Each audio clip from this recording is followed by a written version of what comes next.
Salut les gens, aujourd'hui on va parler de Clal, Clal qui fait office de chef éclaireur de l'étoile lointaine. Sauf que d'un point de vue management, c'est pas trop son truc. En général, il part en avant tout seul, en laissant les autres à l'arrière se débrouiller. Voilà, démerdez-vous, moi je fais mon truc et je reviendrai vous voir quand j'aurai envie de venir vous voir. En termes de personnalité, on est entre du Riddick et du Wolverine. Sur le côté Riddick, c'est un personnage qui de base a une présence assez effrayante, même il est pas grand, hein, il fait 1,50 m, toutefois il est assez trapu, il est plutôt costaud, grosse musculature, et il ressemble un peu à un loup-garou.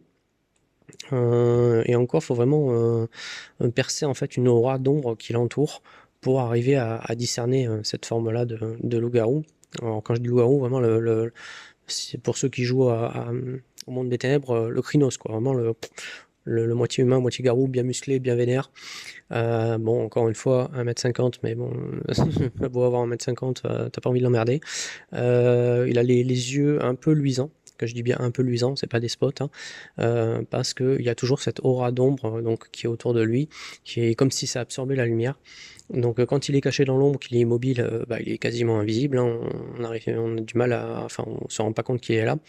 Après, quand il bouge, ça va être en fonction de son environnement. Si c'est un environnement qui est très très éclairé, effectivement, on va voir une ombre se balader, on va se dire qu'il zizait. Mais pour le principe, voilà, ça l'aide, niveau camouflage, ça aide vraiment. Ce qui fait qu'on ne sait pas trop quand il est là ou quand il est pas là. Ça apporte une certaine tension à bord de l'étoile lointaine, parce qu'on sait jamais trop où il est. Il a une cabine, hein, il a, comme tout le monde, il a sa petite couchette à lui, mais non, en fait, il y est jamais. Il y est jamais. Personne ne sait où il dort, où il se cache, voilà, où il passe son temps, où il va se reposer. Personne ne sait. En tout cas, apparemment, il n'est jamais à sa couchette. Donc on a un personnage comme ça en termes de tempérament qui est entre Riddick et Wolverine. Donc côté Riddick, on sent l'individu dangereux, mortel, mais avec lequel en fait on a besoin, et en plus on est bien content qu'il soit avec nous, mais c'est vrai qu'il y a toujours une certaine appréhension des membres de l'équipage vis-à-vis de lui. Ce qu'il a aussi par rapport à Riddick, c'est sa vision. Il a une vision ultraviolet qui est naturelle pour lui, hein, c'est pas des implants contrairement au film. Mais du coup, pour vous dire, l'ultraviolet, ça fait un peu... soit vous allez en boîte, vous allez avoir la lumière noire qui va donner cet effet-là. Soit il y a des petites lampes ultraviolettes qui sont en vente, hein, qui sont un peu gadget et tout ça, mais c'est pareil, on a tous les contrastes qui ressortent énormément. Pour avoir bossé dans une escape, quand on a paumé quelque chose à l'intérieur de l'escape, pour la chercher, en général on utilise la lampe ultraviolette, parce que franchement ça permet de mieux voir en fait les moindres contrastes, et ça fait ressortir certaines couleurs. Par exemple, il y avait certains indices pour pas les paumer, on a mis une petite étiquette orange fluo qui pétait quand on passait la lumière ultraviolette. Donc ça veut dire qu'en fait, du coup, il a un meilleur contraste, il a une très bonne vision dans l'ombre, pour pas dire la nuit, hein. Mais par contre, ça fait un changement parfois de couleur et d'intensité. Donc, comme je disais, hein, si vous êtes en boîte ou quoi, les vêtements blancs, vraiment blancs, ça ressort beaucoup. Certaines couleurs vives vont très fortement ressentir. Et ce qui veut dire qu'en fait, la vue du personnage est parfois très différente de ce qu'on peut appréhender nous avec notre spectre visible. Alors si on fait rapidement de l'imagerie, nous, l'humain, on a un spectre qui va du rouge au violet, c'est-à-dire qu'après il y a l'infrarouge qui est avant, qu'on voit pas nous naturellement, et l'ultraviolet qui est après, qu'on voit pas naturellement. Donc du coup, Clal se situe plus vers la fin, on va dire la fin de notre spectre visible à nous, et va dans l'ultraviolet que nous qu'on n'est pas capable de discerner. Donc j'en reviens au fait que du coup, il voit les choses différemment. Parce que non seulement les couleurs ressortent différemment, mais aussi certaines textures. Encore une fois, quand vous prenez ces petites lampes ultraviolets, ou même avec les lumières noires de boîte, selon les textures, des fois on va avoir des effets visuels qui, pareil, vont être un peu différents. Par exemple, des vêtements noirs qu'on pensait totalement noirs vont se retrouver perlés en fait en boîte. Et puis même des fois on se dit ah, quand on connaît pas trop au début, on met des vêtements, on dit ouais ça va être cool et tout ça. Et puis quand on voit la lumière noire dessus, on fait oh j'ai l'air d'un clown. Voilà, donc il y a ces choses-là, j'ai pas encore trop travaillé dessus, mais je pense que je vais peut-être faire à certains moments des petites scènes sympas sur comment Clal peut voir les choses comparé aux autres personnages qui sont plus sur un spectre, on va dire, que l'on connaît. Donc ça, c'était pour son parallèle avec Riddick. Maintenant, si je vais du côté de Wolverine, donc comme je disais, il est petit. Il faut savoir que Wolverine, dans les comics, hein, à la base, il est pas très très grand, hein. Mais par contre, il est hyper costaud, c'est une bête, et c'est une bête dans tous les sens du terme. C'est-à-dire que en termes de comportement, il a toujours un peu ce côté bestial, hein, toujours un peu énervé. Et c'est vrai que Clal, en plus, on sent comme ça une sorte de rage étouffée à plus ou moins forte, enfin qui ressort plus ou moins de manière extrême. Donc en ce sens-là, il ressemble beaucoup aussi à Wolverine. Après, comme les deux, on sent qu'il a une certaine loyauté, un certain code de l'honneur, mais on voit bien que c'est pas le même que nous. Voilà, donc il a ses propres règles en fait, il suit ses propres règles, ce qui le rend d'autant plus inquiétant pour la majorité de l'équipage, parce que on ne sait pas qu'est-ce qui pourrait le froisser ou pas. Voilà, donc c'est vrai que les gens évitent d'avoir trop d'interactions avec lui, parce qu'il l'effraie tout simplement. Mais pour autant, on sent qu'il y a une certaine loyauté vis-à-vis de l'équipage et vis-à-vis de l'étoile lointaine et de sa mission. Alors, cette loyauté, elle est due, du moins de ce que savent les personnages, au fait qu'il a été recruté par une des espionnes du commandopage, à qui il serait plus ou moins redevable. En tout cas, il a sa confiance.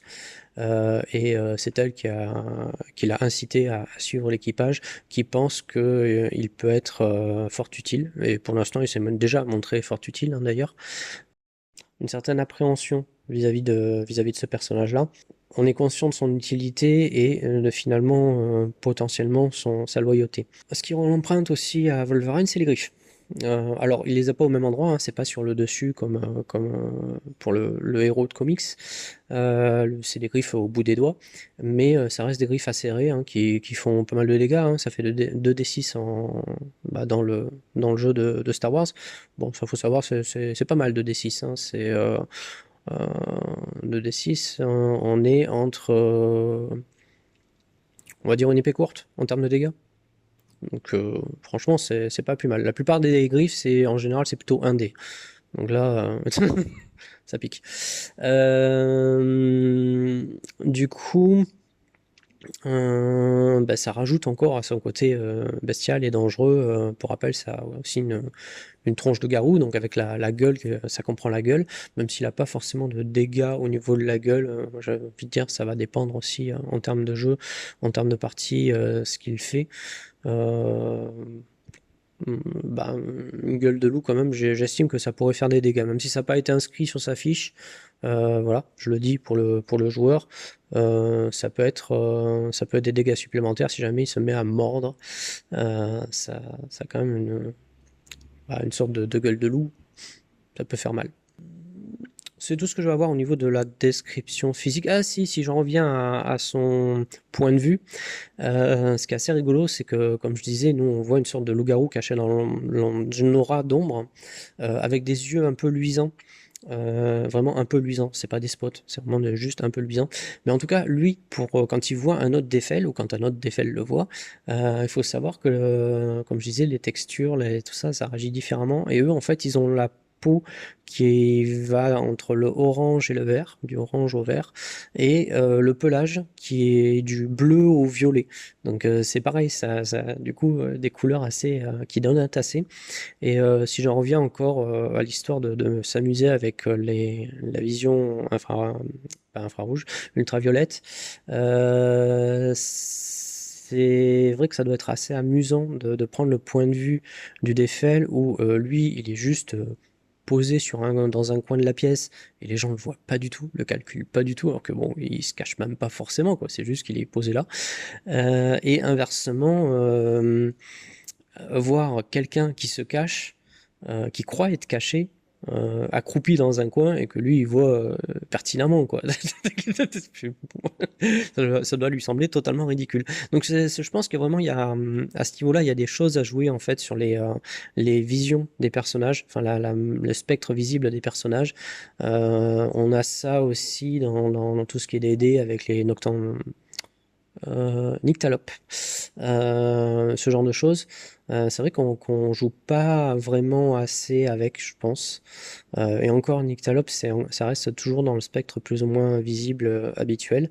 Mais là, effectivement, quand on voit sur l'ultraviolet, l'infrarouge, ou après, c'est plus, en général, c'est plus mécanique des yeux cybernétiques ou quoi, mais il y a la vision thermique. Enfin voilà, dès qu'on touche à d'autres types de vision, c'est vrai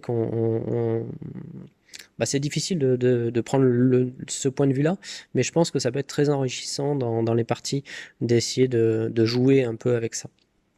Enfin, je vais pas trop développer le background du personnage, hein, pas plus que ça, parce que bah, c'est un personnage qui reste quand même très discret sur son passé, et puis qui a l'air, on va dire, voilà, il n'y a pas grand monde qui vient lui parler, et qui vient enquêter là-dessus. Donc, bah, je vais pas développer plus, hein, je vais pas spoiler. À savoir, comme j'ai dit, il y a beaucoup de personnages qui ont des secrets. Après, il reste à savoir si c'est des secrets inavouables ou pas. Mais en tout cas, lui, il reste très très discret. Donc voilà. Après, on verra pourquoi, mais il n'y a pas trop de Défel dans la galaxie non plus. Donc c'est pas une espèce qu'on connaît bien. Ça rajoute encore au fait qu'on a une certaine appréhension en les croisant. Désolé pour le code qui va être un peu brutal parce que c'est un ajout que je fais suite au montage. En fait, moi, je suis en plein montage du truc. D'ailleurs, j'ai entendu plein de je repars sur les Ça fait très longtemps que j'avais pas fait d'enregistrement. Donc voilà, je vais essayer de les limiter au maximum. Mais c'est vrai que voilà, j'ai perdu cette gymnastique là, mais ça va revenir quand je pourrai.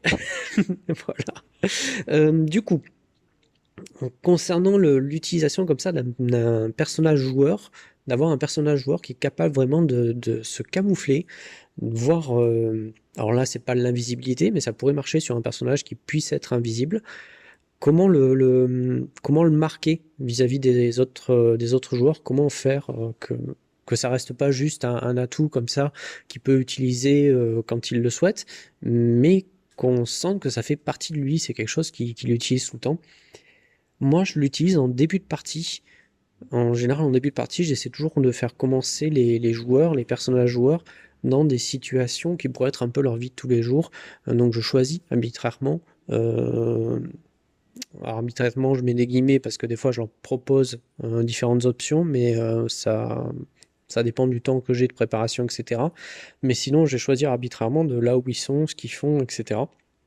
Souvent en rapport, soit s'il y avait quelque chose qui était sur le feu par rapport à la partie précédente, soit vraiment en rapport par rapport à leur background, en lien par rapport à ce qui aura pu susciter l'intérêt du personnage à un certain moment.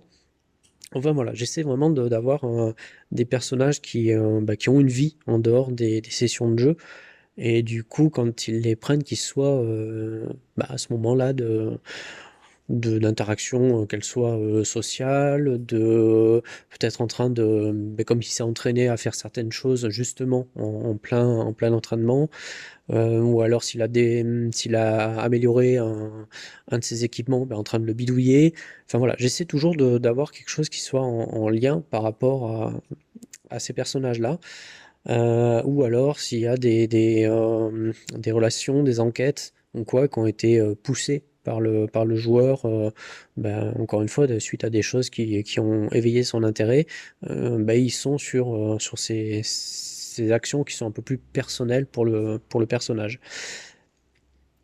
Et du coup, ils commencent chacun leur tour par rapport à la situation qui les intéresse. Et comment faire pour ce personnage-là qui peut être en fait n'importe où.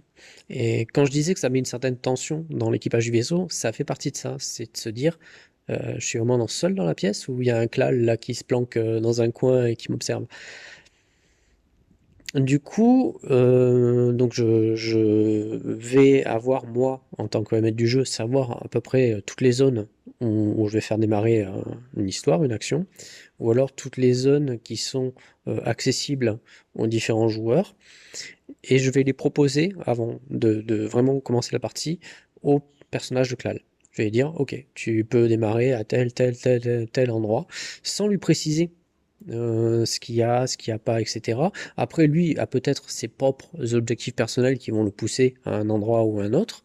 Je vais pouvoir, en fonction, possiblement lui dire à tel endroit il y a tel personnage, en termes d'indices, parce qu'il aura décidé de suivre tel ou tel personnage.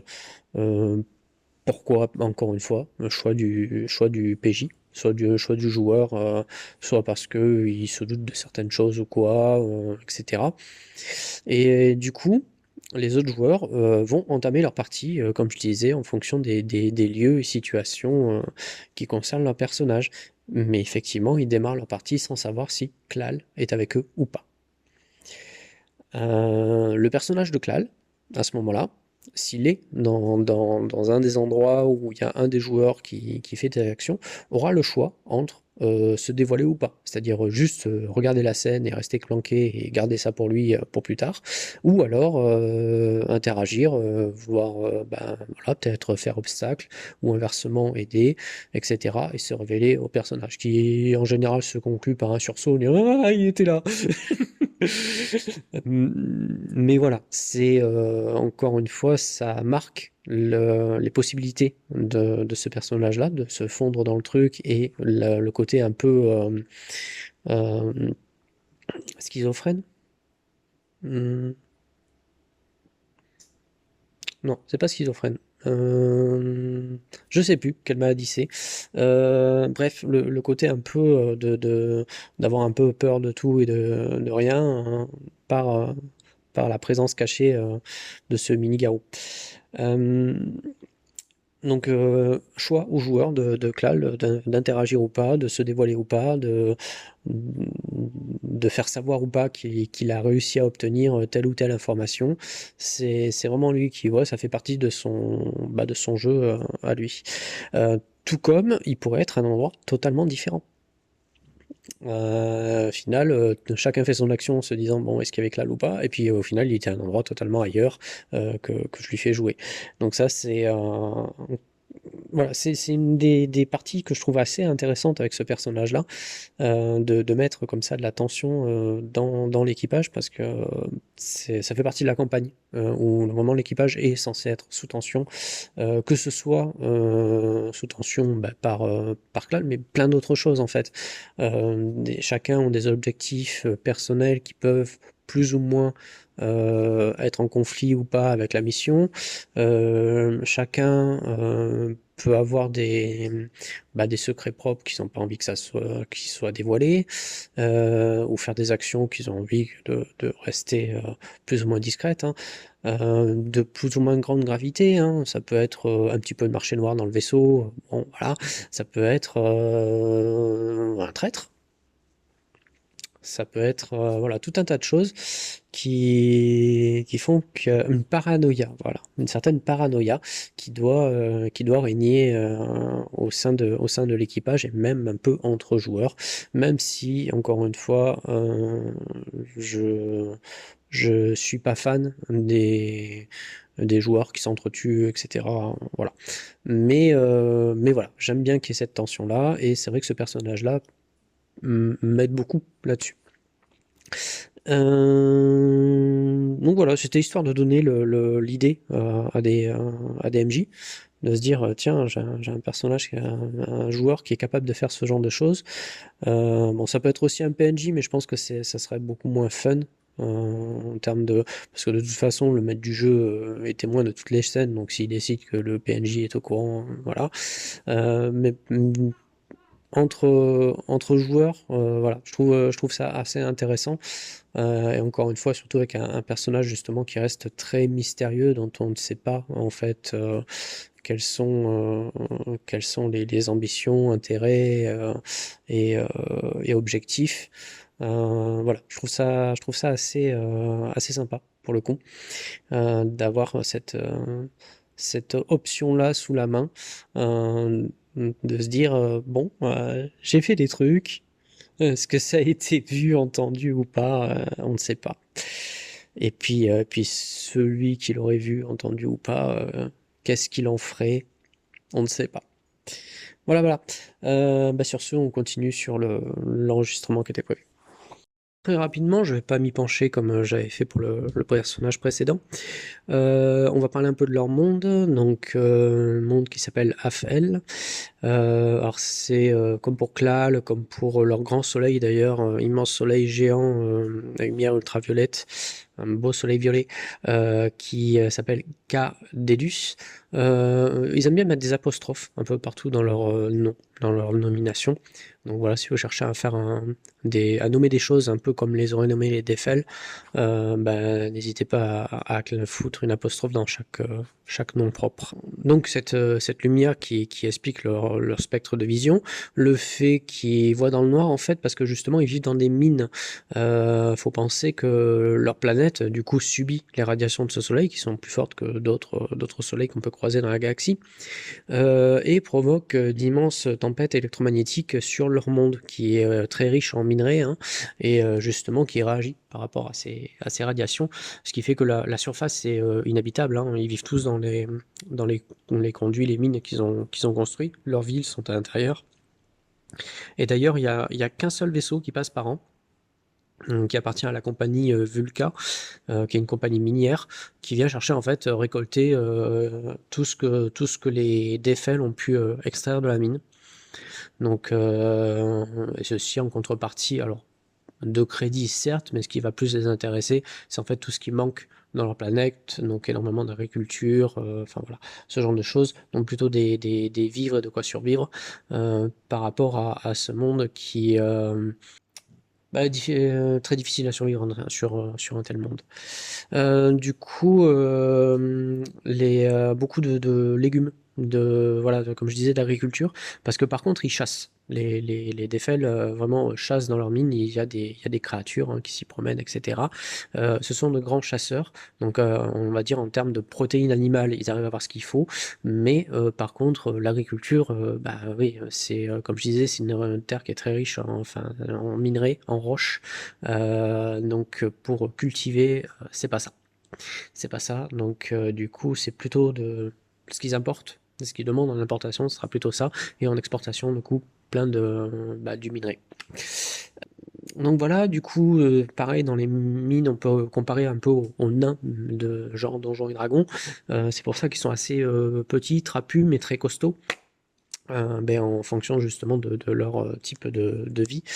Le fait, comme je disais, par rapport à leur vision, le fait que voilà, ils se débrouillent très bien dans le noir, encore une fois, leurs mines sont la conséquence de tout ça. Ce qui veut dire que du coup, l'éclairage n'est pas fait pour notre spectre habituel, donc un humain qui irait dans ces mines-là a tout intérêt d'avoir soit des sortes de lunettes pour que lui voie comme il faut, soit des éclairages, mais qui risquent de gêner du coup les défailes. Donc voilà, après c'est un choix. De toute façon, il n'y a pas grand monde hein, qui vient sur Raphaël. Autant il n'y a pas, comme je disais, il n'y a pas énormément de défailes dans la galaxie parce que ils ont qu'un seul vaisseau par an pour essayer d'en partir. Donc bien sûr, ils ne se privent pas pour faire un prix de vente de la place qui est assez cher. Et puis les défailes en général n'ont pas forcément très envie de quitter leur planète. Ils ont l'air d'apprécier leur vie comme ça, hein. Donc c'est pas de grands voyageurs, explorateurs, c'est pas forcément ce qui les fait vibrer. C'est comme dans, par contre, je dirais, ce que je dis, c'est comme dans les livres de jeux de rôle et de base. Quand je parle d'une espèce, je parle de cas généraux. Je ne parle pas d'individus qui, eux, peuvent avoir d'autres ambitions que ce qui est courant dans leur peuplade, hein. Ça n'empêche pas un joueur de vouloir faire un Defel explorateur. C'est juste que la plupart des Defel, bah, c'est pas ce qui leur fait envie, c'est tout.